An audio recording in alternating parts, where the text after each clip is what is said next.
et la délinquance et l'insécurité frappent au cœur de nos territoires, dans la ruralité profonde, et je pense que c'est une dimension nouvelle qui n'existait pas il y a quelques années.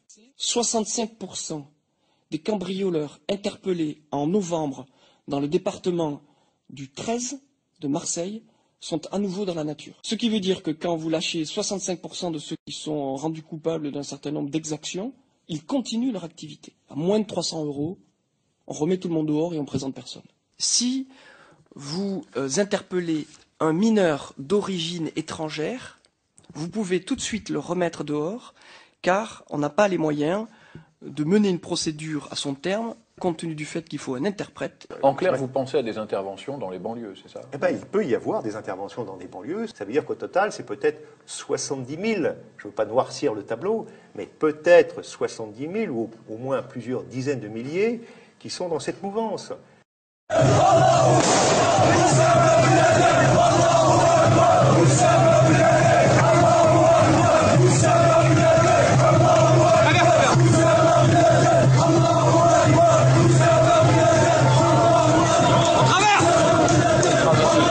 Donc il y a un vrai problème de sécurité nationale et à réduire indéfiniment les effectifs, moins 80 000 en 10 ans quand même, moins 80 000 en 10 ans. Les armées françaises n'auront plus les hommes en nombre suffisant pour intervenir sur le territoire national si le besoin s'en faisait sentir. La classe politique n'est pas en mesure de régler un certain nombre de problèmes et ne traite pas les problèmes les plus importants. Il y a des quartiers dans lesquels la police ne va plus. Les gens n'ont plus peur, n'ont plus peur de cet uniforme. Là, aujourd'hui, personne n'a peur. On peut injurier un policier, on peut même lui cracher dessus.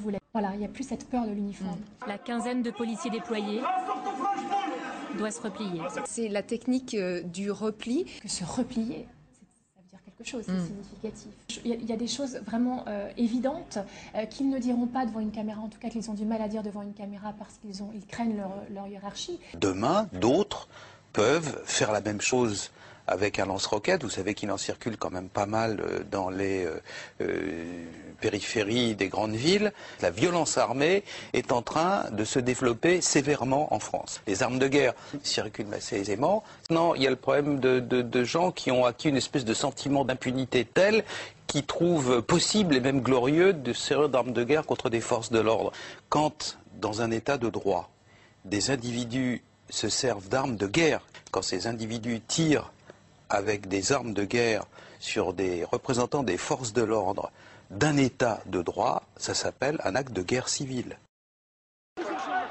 White French being beaten up by predominantly Muslim immigrant gangs. Violent crime can happen anywhere and to anyone, and for many reasons. But in parts of France it has become especially dangerous to be white.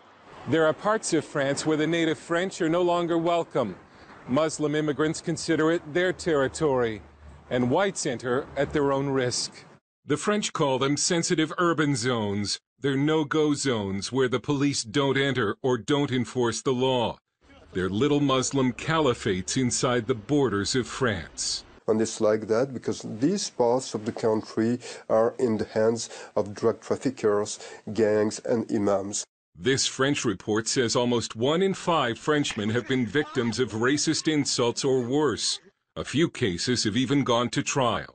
Some of those who launch racist attacks on whites use Islam as the reason they do it. They may not even speak Arabic, but they still use Islam as a flag. Tariq Yildiz, a French sociologist, has written the book Anti-White Racism. Yildiz is not native French, but is the son of Turkish immigrants. My book is viewed as politically incorrect and breaks a taboo, the idea that immigrants could oppress whites. It's a reality for this Frenchman named Max. He's been attacked more than once by immigrants and still has a bruise under one eye from the latest attack. Max sports an American accent after living in the U.S., but he's French and has joined Generation Identitaire, a youth movement united around the defense of French culture and white French identity.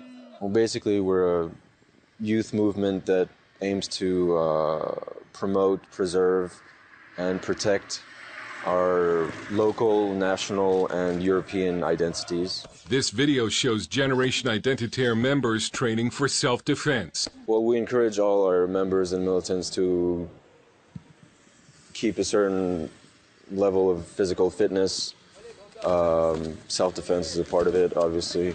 As the French left's grand experiment in multiculturalism goes up in flames, some quarters of French society are dividing into tribalism and ethnic identity.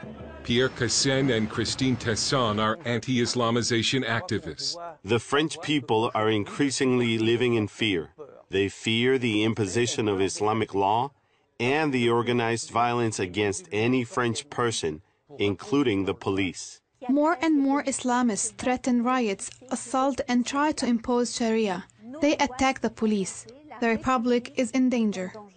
This French news report shows Generation Identitaire members out on a security patrol. Yildiz says by ignoring the problem of immigrant attacks on whites, the French establishment and media are only helping to ensure that more whites will seek out groups like Generation Identitaire for protection. If the state will not punish these people and the media will not talk about it, the victims will get increasingly frustrated and could become racist, and then we will have a confrontation. Not only is the problem being ignored, the French left and many mayors actively promote the growth and spread of sectarian Islam, for good reason. Muslims have become an important constituency of the left. 90% voted for Socialist President Hollande in the last election. Former Muslim Pascal Halout wanted to show us the mosque in the Paris district of Barbès that the mayor's office is paying to renovate. The name of the mosque is in Arabic, so perhaps the French don't realize they're paying to renovate a mosque named Conquest. So this is like another country inside France, yeah? Yeah, the Lebanization, the liberalization or Balkanization of France is beginning already with the help of the state of France. Lebanon. It's a word some use to describe France's future as a nation divided and engulfed in sectarian conflict. Halout believes, as do many experts, that the French left's experiment with Islam is going to backfire badly. The French feel outnumbered, outmaneuvered, and in the minority. If things continue at this rate, we will have the same situation as in Kosovo or Lebanon, civil war. Dale Hurd, CBN News, Paris.